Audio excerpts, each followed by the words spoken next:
후광. 옛날 아주 먼 옛날에 정말 성인처럼 거룩하게 사는 사람이 있었다.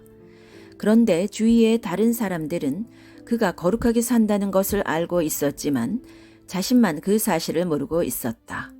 그러니까 자신은 거룩한 줄 모르고 거룩하게 살고 있었던 것이다.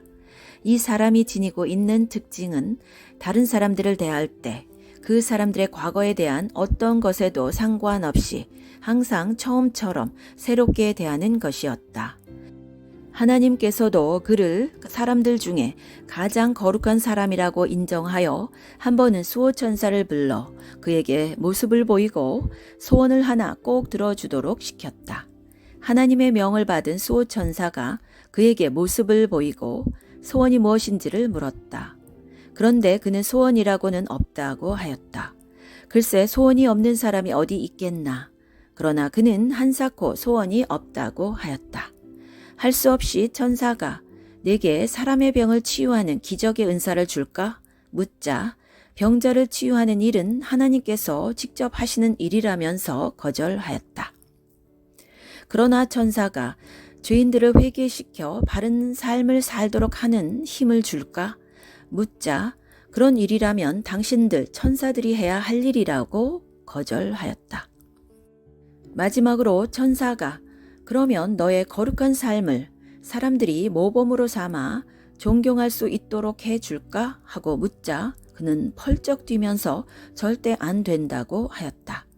그렇게 되면 자신이 교만해져서 사람들에게 오히려 해가 될 것이라고 하였다. 무슨 소원이든 한 가지만 꼭 들어주어야 한다는 명을 받은 천사가 빈손으로 돌아갈 수 없다며 난처해하자 그가 말했다. 사람들이 저를 통해 착한 마음을 가지고 살도록 해 주시되 그 사실을 내가 모르도록 해 주십시오. 그랬다. 천사는 하나님께 가서 그대로 고하였다. 하나님께서 어떻게 하면 그렇게 해줄 수 있을까 하고 곰곰이 생각하시더니 천사를 시켜 그 착한 사람에게 후광을 걸어주도록 하였다.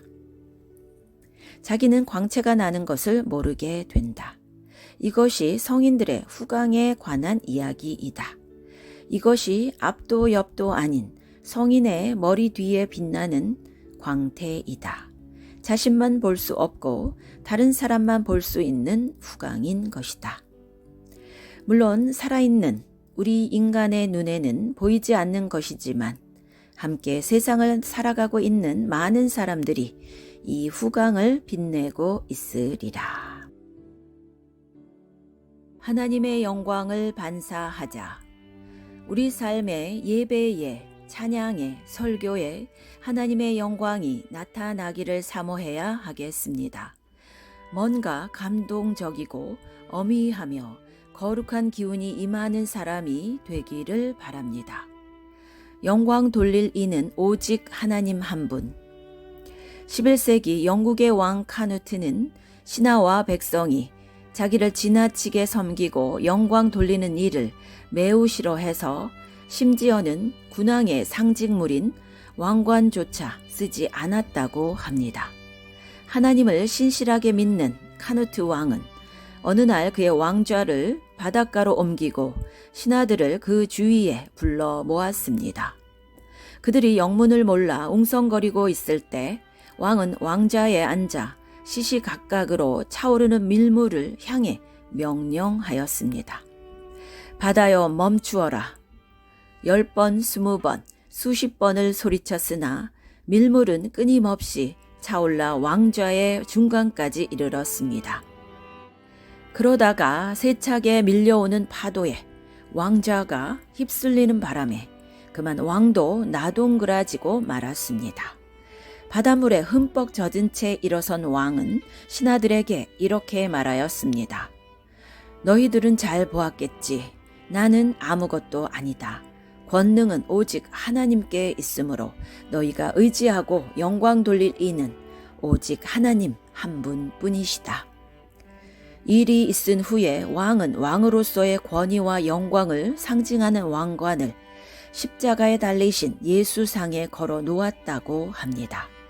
카누트 왕이 극적으로 보여주었던 것처럼 진정으로 영광 중에 계신 분은 하나님이시며 그분만이 창조 세계와 인간으로부터 영광과 찬양을 받으시기에 합당한 분이십니다. 그런데 오늘의 인간은 너무나도 헛된 영광만을 추구합니다. 세상과 그 안에 있는 것들에 허무한 영광에 중독되어 있기 때문입니다.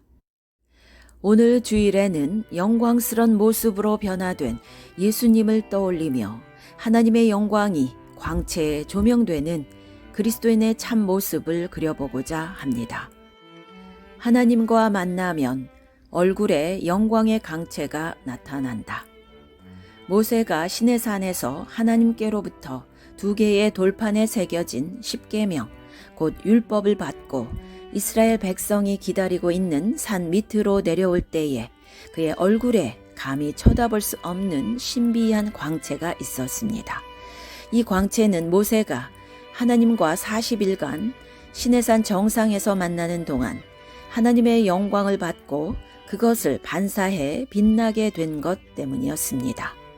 그것은 하나님께서 그와 함께 하신다는 징표인 것으로 이스라엘 민족을 위한 모세의 생명을 건 기도와 섬김, 중보의 사역과 기도를 하나님께서 인정하시어 그와의 친교에 들어갔기 때문에 생겨난 현상이었습니다.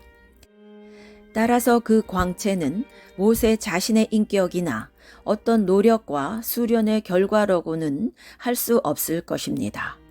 모세는 동포와 이웃, 남을 위하여 철저히 자기를 부인하고 섬기며 희생하는 행위와 삶을 통하여 하나님의 영광에 다가설 수 있었고 그 영광을 반사하여 드러내었던 것입니다. 반면에 이스라엘 백성이 하나님의 영광, 즉 하나님의 신적 본질의 거룩함과 찬란함에 감히 다가서거나 마주서지 못하여 그 빛을 드러낼 수 없었던 것은 하나님의 영광을 가리는 그들의 죄와 허물 때문이었습니다. 이스라엘 백성은 하나님에 대한 불신과 배신의 죄 때문에 모세의 영광에 빛나는 하나님 영광의 광채를 보고 그렇게 두려워하였던 것입니다. 죄악은 이처럼 하나님의 영광으로부터 인간을 단절시켜 버립니다. 지금 내 얼굴에는 영광의 광채가 있는가요? 모세처럼? 만약 없다면 하나님과 멀리 떨어져 있다는 것을 인정해야 하겠습니다. 복음의 영광을 보지 못한 고린도 교인. 고린도 후서 3장의 말씀은 모세가 이스라엘 백성 앞에서 그의 얼굴의 광채를 가리기 위하여 수건을 쓴 앞서의 그 사건을 새로운 각도에서 해석하는 대목입니다. 사도 바울은 본문에서 옛 언약과 새 언약, 율법의 역할과 복음의 의미를 비교하고 있습니다.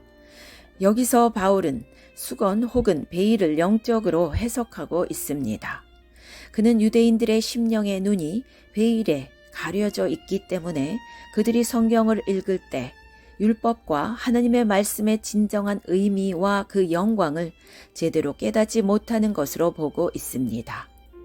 그들은 인간의 욕심과 편견, 무지와 단편적인 사고, 의심과 불순종 등 죄의 수건을 통하여 율법을 봄으로써 거기에서 하나님의 진노와 심판, 책망과 징벌만을 보고 하나님의 진정한 모습이여 뜻인 의와 사랑, 은총과 선하신 경륜을 미처 보아내지 못했던 것입니다.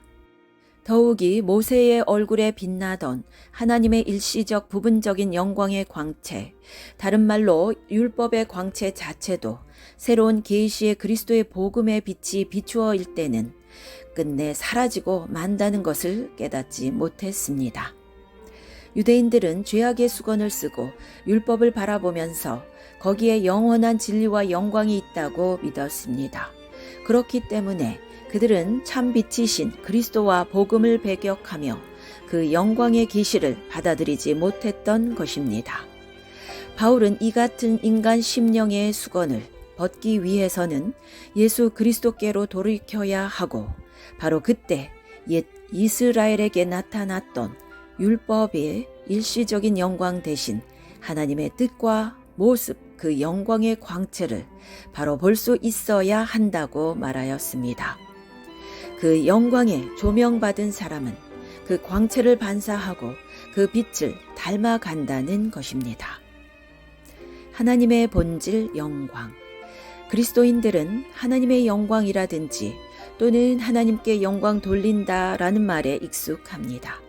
그런데 성서에서 말하는 하나님의 영광 혹은 그 광채란 무엇을 의미하는 것입니까? 영광을 뜻하는 대표적인 히브리어는 카보드이고 히라버어는 독사입니다. 이 말의 본래 뜻은 중량, 무거움, 가치, 명성, 영예 등의 뜻을 가지고 있습니다. 고대인들은 무게 있고 값지고 이름 높은 것을 영광스러운 대상으로 생각한 것입니다. 그러므로 하나님의 영광이란 하나님의 거룩하시고 완전하심, 그분의 크고 넓으며 높고 깊으신 본성이 찬란한 태양처럼 현현된 모습을 뜻하는 것입니다. 하나님의 영광은 하나님께 속한 어떤 부수적인 현상이 아니라 그분의 본질적 특성이라고 할 수 있습니다. 그것은 하나님의 모든 것이 더할 수 없이 밝은 빛과 광채로 드러나는 것입니다. 예수 그리스도 안에 드러난 하나님의 영광, 그분의 본성과 임재는 창조 세계와 인간에게 영광스러운 광채로 비추입니다. 신약 성서에서 하나님의 영광스러운 임재는 예수 그리스도 안에서 드러납니다. 그 상징적인 본보기가 산상에서 변모하신 예수님의 찬란한 모습입니다. 하나님의 영광은 그 아들 예수님의 영광이며 이 영광은 모든 사람에게 비추었습니다. 곧 예수님의 순종과 성육신이요 생애와 사역이며 고난과 죽음 그리고 부활입니다. 그러므로 하나님께 영광 돌린다는 말은 이처럼 우리에게 빛과 영광으로 오시는 하나님의 임재와 현현을 기쁜 마음으로 맞아들이고 감사하고 찬양함으로 그분을 기리고 높이는 행위를 뜻하는 것입니다. 시내산에서 하나님을 배운 모세와 산상에서 영광스러운 모습으로 변모된 예수님을 기억하면서 우리 크리스천들은 하나님의 임재의 영광, 그 환한 빛의 조명이어야 하겠습니다. 물론 변화산에서는 그 영광이 극대화되었겠지만 평소에 예수님의 삶과 가르침과 몸가짐에는 하나님의 영광이 나타났습니다. 왜냐하면 예수님은 항상 하나님을 반사하는 거울이었고 하나님이 영광스러운 분이시니 예수님의 영광스러운 삶은 당연한 것 아니었겠습니까? 하나님의 영광을 회복하자. 그런데 지금도 성령을 통해 우리와 함께 하시는 예수님, 그분의 영광의 빛은 이미 우리를 비추고 있었으나 우리가 제대로 그 빛을 보지 못하고 있는 것입니다. 진정한 참회를 통하여 하나님과의 끊임없는 교제를 통하여 그리고 사랑의 실천과 섬김으로써 하나님의 임재의 영광에 감싸이는 성도 여러분이 되시기를 기원합니다.